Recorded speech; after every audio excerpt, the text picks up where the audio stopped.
right, 1-4 day.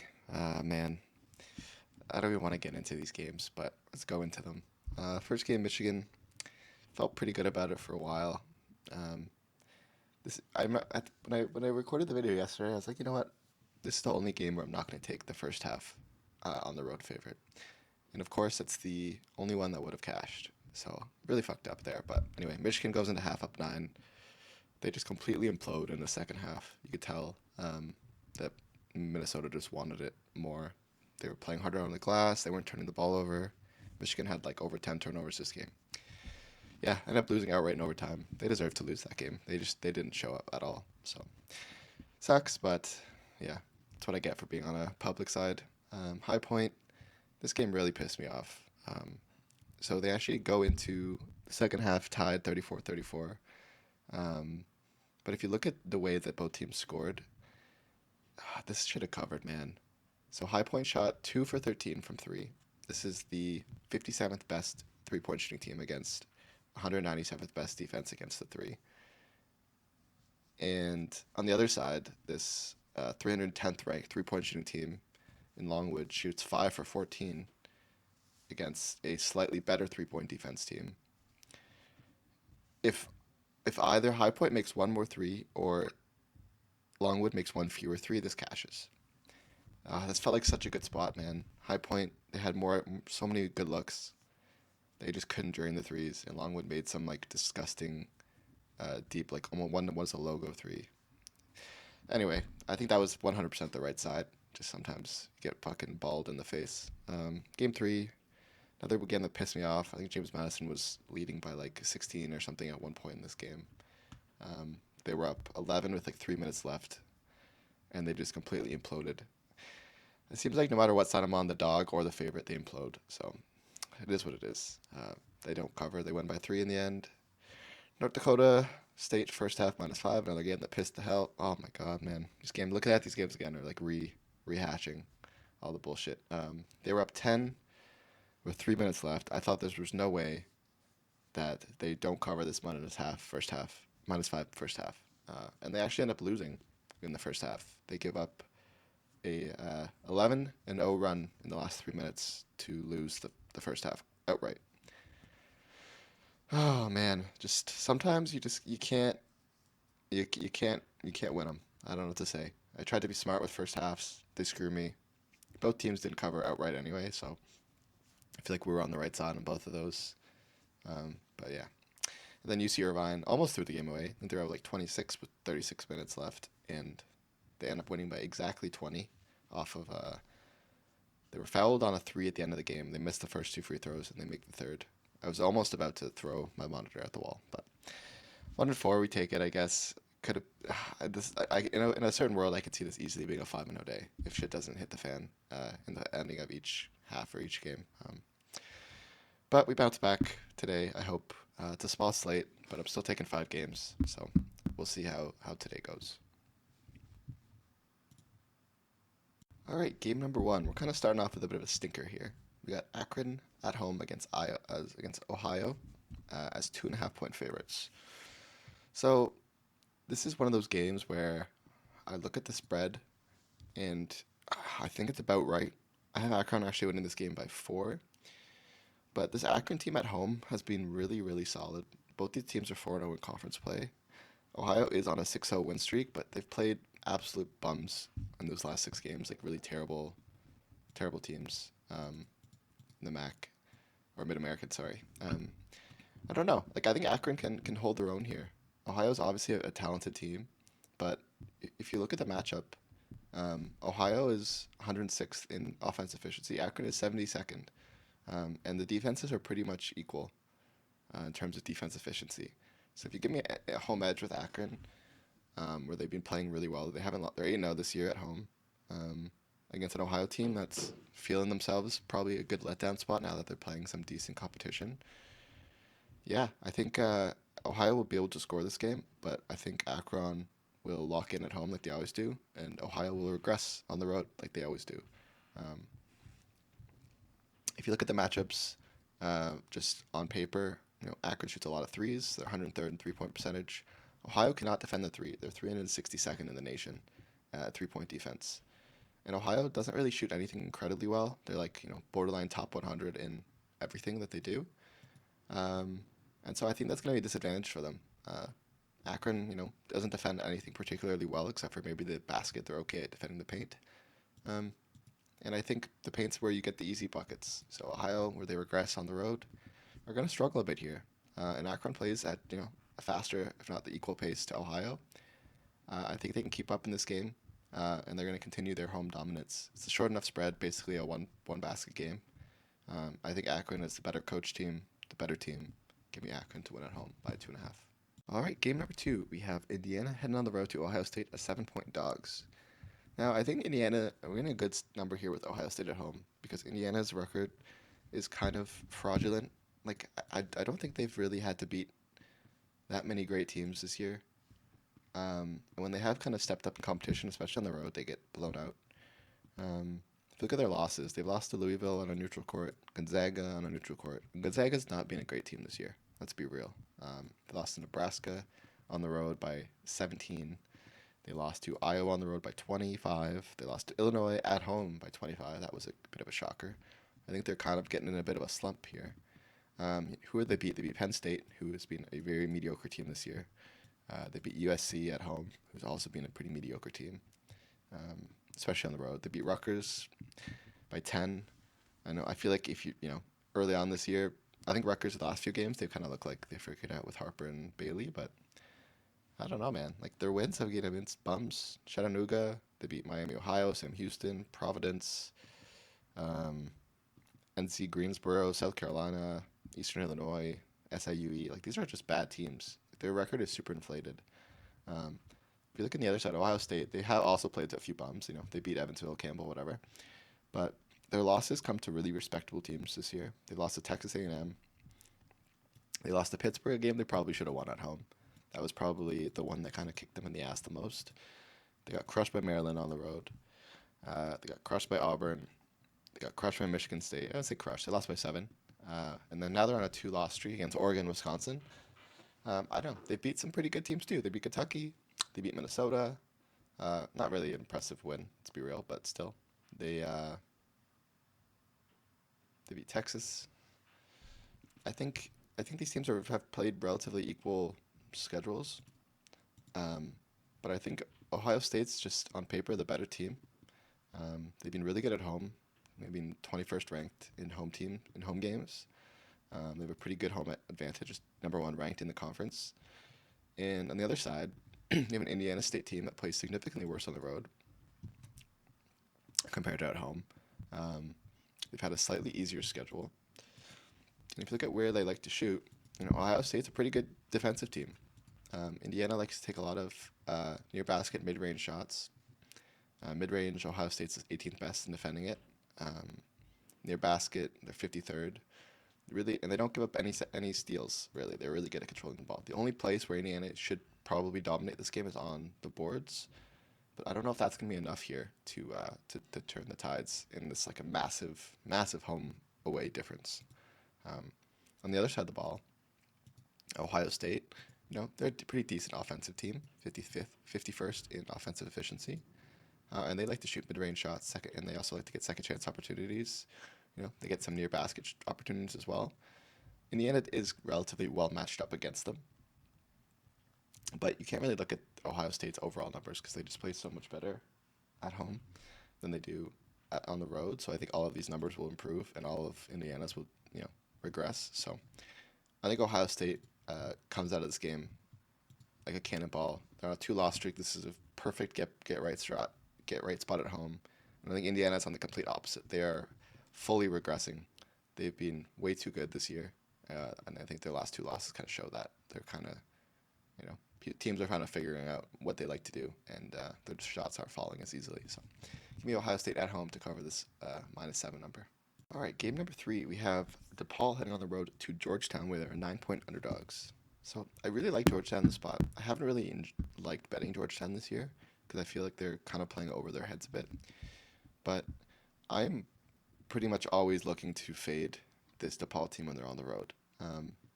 They're a pretty solid team at home. They have the 3rd home advantage in all of the nation. They seem to just play really well in front of their home crowd. But man, they're not good on the road. They're 246th in away rating. Um, Georgetown's 60th in home rating. I think Georgetown's also the better team in general. Um, this DePaul team's due for some regression. Georgetown's due for some positive regression. If you look at their most recent games, DePaul is on a pretty nasty skid. They started out really hot. They were on like a 7 win streak, 8 win streak, and then they lost two, won one, lost two, won one. Now they're losing five in a row, and not to necessarily the greatest teams. They lost to Xavier. They lost to Marquette. Marquette's a pretty good team, but they've been kind of shitty this year. They lost to Seton Hall on the road, which is incredibly embarrassing because Seton Hall is, in my opinion, one of the worst teams right now in general. Like, they fucking suck offensively. They lost to Villanova by 44 points. Like, come on, man. They lost to UConn by 13. The only team they beat was Loyola MD, a bottom 300 team. And they go back to playing decent teams. They lost to Northwestern by 20. They lost to St. John's by 28. And these are all road games, of course. Every game they go on the road, they lose by like metric ton, except for Seton Hall. But Seton Hall's dog shit. So, look on the other side. You have Georgetown's on a 3-loss streak, but they played some really good teams: Marquette, Connecticut, St. John's. Um, and these were, the Marquette game was on the road. They lost to UConn at home, but again, they're UConn. They lost to St. John's on the road. But before that, they beat the Xavier team um, by 6 against a DePaul team that just lost to Xavier at home by 14. Um, they beat Coppin State, which is not hard to do. They beat Creighton. They beaten Syracuse. Um, they're a pretty good team. This Georgetown team. I think we're getting a really good number here, and not necessarily with Georgetown at home, but more with DePaul on the road. I just think this DePaul team is super fraudulent, and they're having to travel 600 miles for this game, and they're 0-4 in their last 4 games, having to travel that much. All pretty much blowouts, except against Seton Hall. Yeah, I think Georgetown completely dominates this DePaul team that seems to just suck ass on the road. So give me Georgetown -9. All right, game number 4. We have Iowa heading on the road against UCLA. Now, I'm sure a lot of people look at this game and they see a pretty great, UCLA get right spot, and Iowa doesn't seem to play very well on the road compared to at home. But I just think this UCLA team is really struggling here. Like, I don't think their team knows what's going on. They're all pissed off at each other. They hate their coach. Um, I think they're just really starting to fall apart. Their defense is not playing as hard as it did at the beginning of the season. Um, and I think 7 points is too much to give this Iowa squad that's been, they haven't been that good on the road, but I think they're due, especially in a spot like this, to maybe lock in here. UCLA, they are 6-3 as home favorites this year, but a lot of that was early on in the year. Um, and Iowa's 1-2 as road dogs, but they haven't really played too many. UCLA is 1-5 in conference games. Iowa is 3-3. If you look at their most recent games, UCLA is on a pretty brutal 4-game loss streak. They lost 5 of their last 6. They have been to some good teams: Maryland, Michigan, Nebraska, Rutgers. But Iowa's kind of in that same conversation as those teams. And, one of those games were a loss at home to a Michigan by 19. Then they went back on the road. Now they're coming back home. You could say, okay, this is a get right spot. But Iowa's coming off a pretty frustrating loss on the road against a USC team. I think they're also due for a bounce back spot here. Um, Obviously, if you look at all the games that Iowa's lost, every single one is on the road. But they kept it pretty close against a Michigan team. They kept it, that just crushed UCLA at home. They almost won. They lost by 2. So just that game alone kind of gives me some hope that maybe Iowa has a chance here to keep it close against a team that matched up poorly against an Iowa squad, against a Michigan squad that UCLA struggled against. Um, Again, this UCLA team, they're still due for a lot of negative regression. They had way too good of a beginning of a year. This Iowa team slightly, is actually due for a little positive regression, especially on the road, where they for some reason can't seem to play too well. But if you look at the ratings, I have Iowa 95th best in away rating, home rating. UCLA is 25th best. They do have a big edge at home, but if you look at their last 5, they're really plummeting. So I don't know what's wrong with them. Perhaps this is a get right spot and they're going to win by 20 and I'm going to get burned. But this Iowa team plays really good against top 25 teams, and I think at home UCLA is that, and I think 7 points is too many. I think this is a relatively close game, especially with UCLA's more recent struggles. So yeah, give me Iowa State with the 7. All right, game number 5. We got Boise State heading on the road to New Mexico. Um, this one's a bit of a weird spot for me. Um, I think these teams are relatively equally matched, but I think Boise State just matches up well against the way that this New Mexico team likes to play, which is a bit more kind of boring. They play really fast paced. Um, and I think this Boise State is going to just be really annoying with the slow pace and force this New Mexico team that kind of just likes to play with chaos to have to figure out how to stop this Boise State team who typically plays, pretty slow paced transitional basketball. Um, and the thing with that New Mexico really struggles with is the three. They don't defend the three well.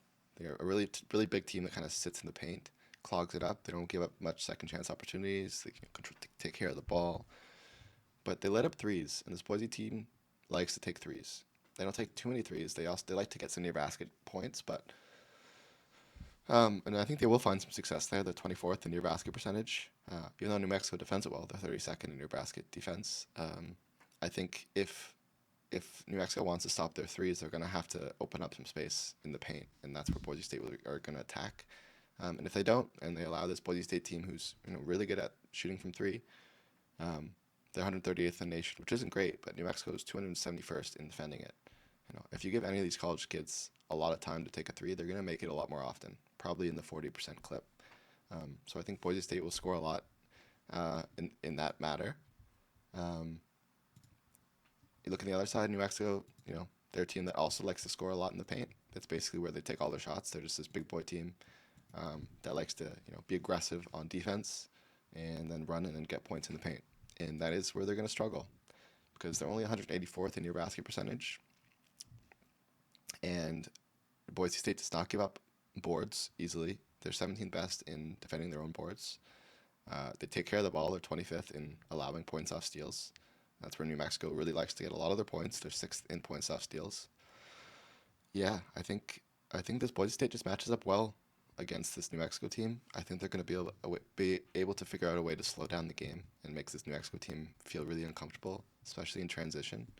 Um, I think this New Mexico team just lost to a relatively mediocre San Jose State team. Um, they have beat some pretty good teams at home. They beat Nevada, but again, we just watched um, this Nevada team. They have not been great this year. Uh, they beat San Diego State, who I also think are a bit fraudulent at home. Um, they lost to New Mexico State, which was a bit crazy. I remember that game. Yeah, but this Boise State team's pretty good. You know, um, they have lost to some better competition in general, but they beat Clemson. Um, they beat St. Mary's. They played pretty well on the road this year. They almost beat Utah State on the road recently. They lost by 2, and this is a pretty good Utah State team. Um, Power rating wise, I think Boise State and they're pretty equally matched up teams in my opinion. But Boise's been playing better on the road this year. Um, and New Mexico hasn't been. Like their home advantage has not proven to exist at all this year. Um, they're ranked 270th in home advantage. So I think if this game is going to be, yeah, I think it's going to be a grueling game. I think Nelly Joseph is going to be pissed off.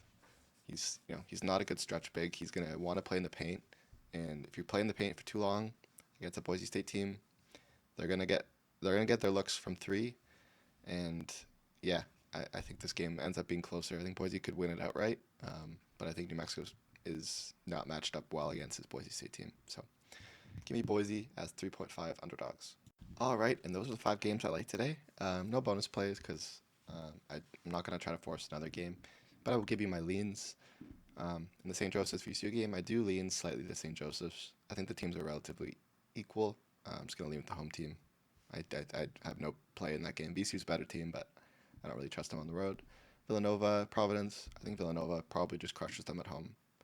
Providence 3-point defense is not very good. And Villanova's we play pretty well at home as well. Green Bay, Robert Morris, kind of a disgusting one. I'd probably lean Green Bay at home, even though Robert Morris is a significantly better coach team and better team in general. But this Green Bay team is kind of scrappy.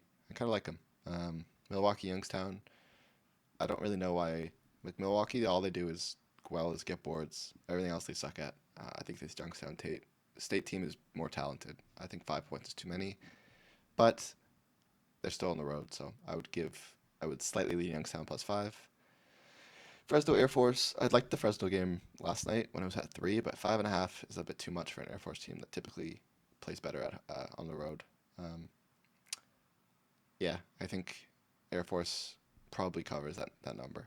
Um, yeah, that's gonna be it for me today. Hopefully a solid day today. If you have any questions, leave them down below. Please like, subscribe. I appreciate it, and I will see you guys tomorrow.